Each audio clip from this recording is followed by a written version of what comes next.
when you look at the facts, that something around 1 million people perished as a result of the actions of the British and Russian and Nigerian federal governments. I don't know what one does call it, but it was pretty close to genocide. It was the first of the genocidal wars that a great power got as close to as Britain got to the war in Biafra. And that was totally wrong.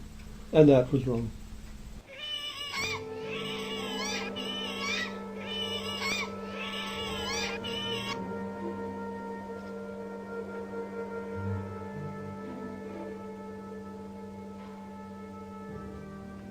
Over 1 million Igbos, Biafrans, all British Commonwealth citizens, died in the Nigeria-Biafra civil war. Today, more than 30 years later, questions remain. Was it genocide? Was it backed by the British government, willingly or unwillingly?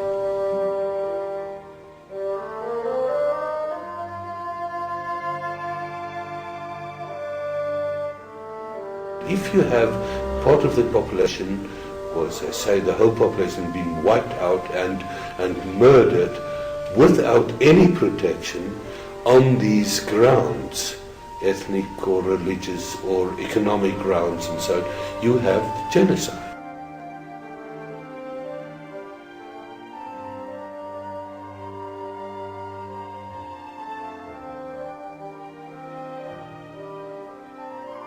The Nigeria-Biafra civil war was also the first media famine. For the first time we saw starving children in newspapers, in magazines and on television.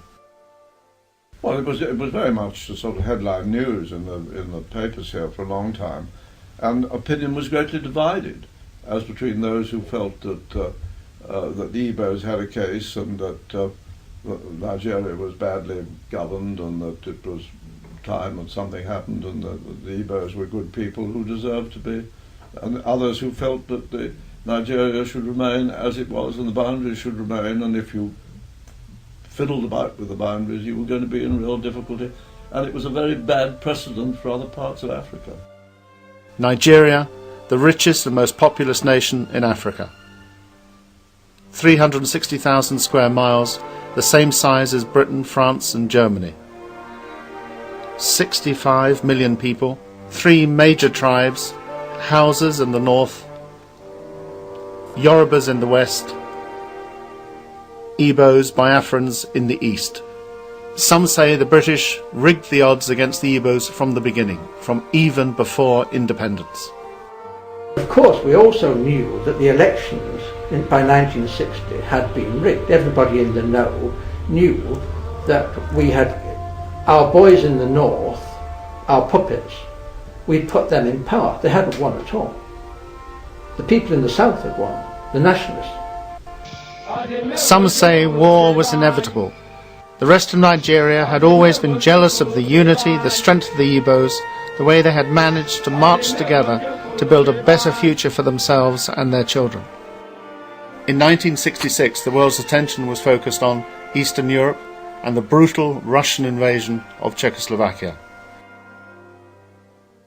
The Middle East, the continuing conflict between the Israelis and the Palestinians,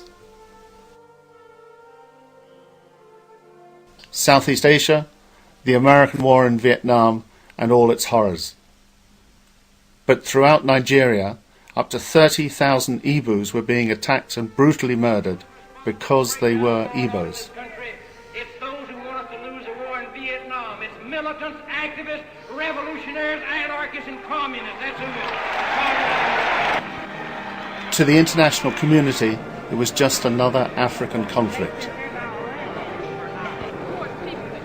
They didn't want to get involved. It was no concern of theirs. They looked the other way. They had other things on their plate. I will say that there is a difference between when a man belonging to a rich country dies and when a man belonging to a poor country dies. Not necessarily black men, because you can have the same problem somewhere in Asia. No, I believe that the United Nations, the international community, is still dominated by a very Europocentric attitude. Tuesday, May 30, 1967. Enough was enough. The Igbos, alone, isolated, ignored, declared their independence. Their leader was Lieutenant Colonel Ojukwu. The supreme commander and head of the military regime in Nigeria was Lieutenant Colonel Gowan. Both men had been educated and trained in Britain. The war that followed was one of the longest, bloodiest and most disastrously fought civil wars in history. In just 3 years they used more small arms ammunition than was used by British forces during the whole of the Second World War. The casualties were horrifying.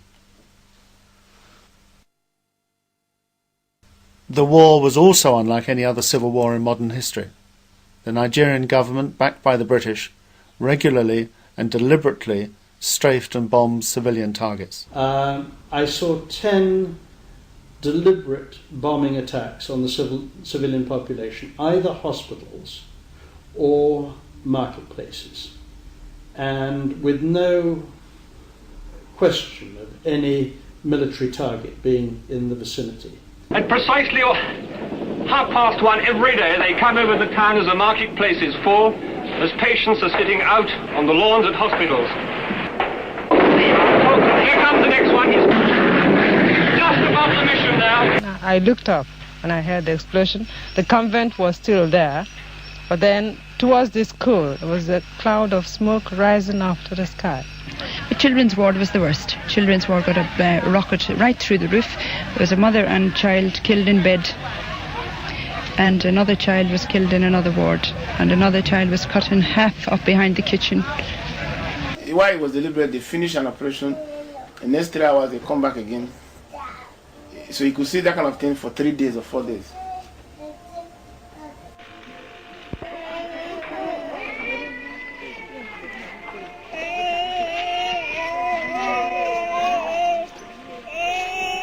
Even more horrifying, the Nigerian government deliberately used famine as a weapon of war. The name Harold Wilson became a curse. Starvation was known as the Harold Wilson syndrome.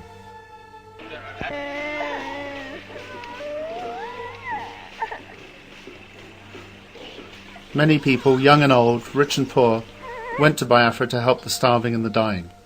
One of the youngest, the most famous, the most glamorous was Princess Cecile de Bourbon-Parma, sister to one of the pretenders to the Spanish throne. She told a committee of the US Senate what she saw. On the committee was Senator Edward Kennedy.